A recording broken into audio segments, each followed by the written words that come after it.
I started hearing kind of intellectuals talk about the left, and it all started off very reasonable. You know, the left's going a bit too far, right? I was looking for intellectually stimulating self-help stuff. I wanted to feel better. I felt so bad. What happens when depression, anxiety, and a feeling of being lost in your masculinity leads you down an internet rabbit hole? In Straight Arrow News' series on the crisis of masculinity, we followed the story of Will Adolphy, whose struggles as a young man led him to connecting with a manosphere influencer, much like a father figure to him. A lot of the influencers I was watching, they were very, very resentful towards the left, right? Woke culture, political correctness, feminism. And that really lit a fire in me. It was relieving to be sat with someone who was saying there is nothing less valued than young men. Like, that really spoke to a part of me that wasn't feeling valued, you know, or saying that masculinity isn't toxic. And I really think that was about almost like a cult leader. You know, it's like having someone that has the answers. It just feels amazing, man. Will doesn't say who the specific influencer was, but his description of a cult leader may not be too far out there. They're more cult gurus who have established these online followings through digital and social media. For many people, what society is now the cult to which they're attached. So this idea of a broad church, which we all grew up with, for younger people in particular, doesn't seem to be commonly shared. Some people immediately think, I'm a Jordan Peterson guy, or I'm a Kanye West guy, rather than I'm a British citizen or I'm an American citizen. Chris Rojek and Dr. Stephanie Alice Baker are researchers at City St. George's University of London. They wrote Cults, a book which studied groups from the Manson family to figures in the digital age like Elon Musk. They rolled that into a podcast which focuses on Musk, Peterson, West, and Andrew Tate.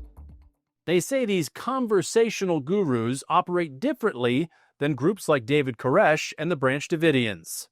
Traditional cults are often considered brick-and-mortar cults where the followers are recruited unknowingly. That the thread in all cult groups is not just a sense of belonging, it's also a sense of others that you must oppose.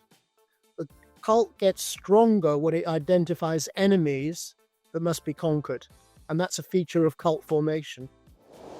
This isn't a new phenomenon. Cults of personality aren't uncommon. There have been think pieces on whether fans of Taylor Swift reach cult status or how Oprah Winfrey established her fervent following.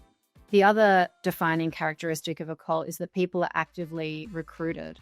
And again, this is not something that they are usually voluntarily entering. But having a big fan base doesn't necessarily equate to a cult. Becoming a fan of a musician, entrepreneur, or even a social media influencer is more of a choice. One thing that does line up for Will, he says it distorted his worldview. I really did believe that the entire world hated men. I really did believe that there would be a feminist on every corner waiting for me, and I had to be prepared. The people who are lost also don't have their warning lights switched on. So they're responding to people who aren't necessarily acting in the best interests of the beholders who go onto the internet.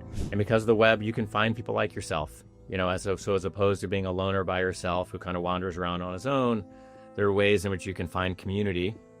Matt Engler Carlson is a researcher at Cal State Fullerton, focusing on meta-masculinities. As opposed to a pro-social community, the community is based around essentially a degradation of women, but also of yourself, right? So we essentially kind of, you know, connect around our own misery. While it's easy to focus on the transgressions of individual influencers, part of the issue is content addiction. According to Addiction Help, about 10% of Americans are addicted to social media. Moreover, in the UK, where Will lives, more than 60% of men engage with masculinity influencers.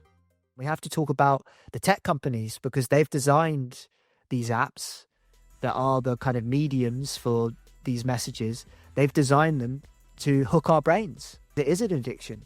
Our attention has been hijacked by the attention economy and by capitalism. The difference with algorithms, which proliferate on a lot of these short video platforms, is that as soon as somebody, say, for example, opens TikTok, they are straight away bombarded with constant videos that become more personalized as they click on certain content, engage with content, and swipe off other content.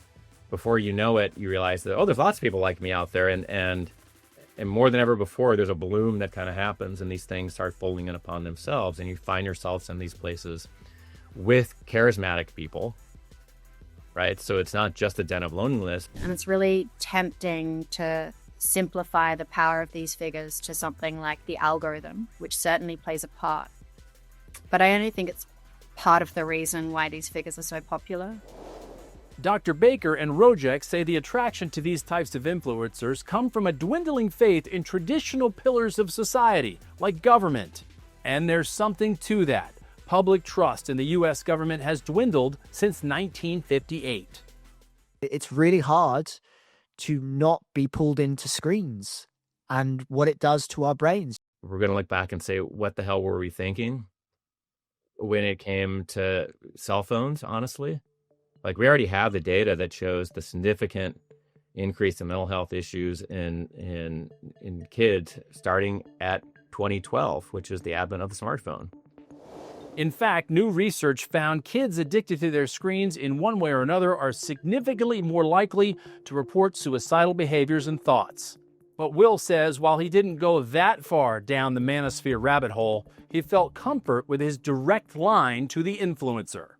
If you listen to a 3 or 4 hour podcast a week of someone, you really feel like you get to know them. Like, it's intimate. It's an intimate experience. So for me, it wasn't necessarily about the information I was getting at times. It was more about the relationship I had with the influencer and the fact that this person became a father figure to me. I had a painting of them on my wall and they took up a space in my psyche that was so prominent. Like, I mentioned them in mostly every conversation I'd have with friends. That sense of belonging can bring comfort and the feeling of being part of a community. It's a bit like being a fan of a sports team. It's the same way of kind of being well-versed when maybe, a certain musical genre or a certain kind of thing that is kind of cool at the time. So you're aspirationally kind of like trying to lean into that because the association bolsters your sense of identity and your sense of masculinity in the eyes of other men. When a person develops an emotional attachment to an influencer, it becomes impossible to critically think. Because if someone brought a piece of information to me that may have been really valid and like reasoned and worth listening to, I didn't want to hear it because it was threatening my attachment to the influencer. I was smoking a cigarette one day in this state and the voices in my head were chewing me alive. Like, they were just shouting at me and it was just chaos in there. And then I was walking into my flat after having a cigarette and I just said, enough. I just shouted, enough. To eventually break his content addiction, he had to isolate from technology and spend some time on his own. Because I realized, I've never spent time with myself. I'm always searching outside, I'm always watching a YouTube video with a tub of hummus or thinking about what's next. And so I booked an Airbnb at this place. I went there on my own and I put down my phone and my laptop. And I actually noticed a shift when I booked the Airbnb. Like, I'd taken an action towards facing myself. And it was in this kind of space where I didn't have the phone, I didn't have the laptop, where all of this stuff just came out of me and I was writing on my journal, like so many hours of the day, just writing, just getting this stuff all out. And then it suddenly just I heard a voice in me say, just train to be a therapist. Will says he took part in a 12-step program and went offline for 5 years to understand his feelings. But recovery from content addiction was a work in progress. I remember calling up my sponsor or the therapist I was working with and just, questioning, am I getting better? I feel terrible. Is this me getting better? My moods always used to fluctuate, go up and down. And at first it felt really boring. I was like, this is boring, man. I was like, And then slowly but surely it just became something that I wouldn't trade for anything because it's just incredible to have that level of stability and to not feel like I'm having panic attacks anymore, to not feel like I'm in depression. Will's journey led him to study to become a therapist, and now he works with Empath, an organization focusing on men's mental health. He says that while you can't get through to everyone, there are a lot of rewarding experiences. We travel around schools, we deliver talks, workshops, and staff CPD sessions and parent sessions, talking about the man box and modeling vulnerability. We go there and we share our stories. They'll come in and there'll be this kind of sense of just being shut down, being disengaged. And then by the end of the talk, they'll be like there, eyes open, paying attention. And I'll be like, wow. And that's enough for me. For more on Straight Arrow News' coverage of the masculinity crisis, search Crisis of Masculinity at san.com or on the app.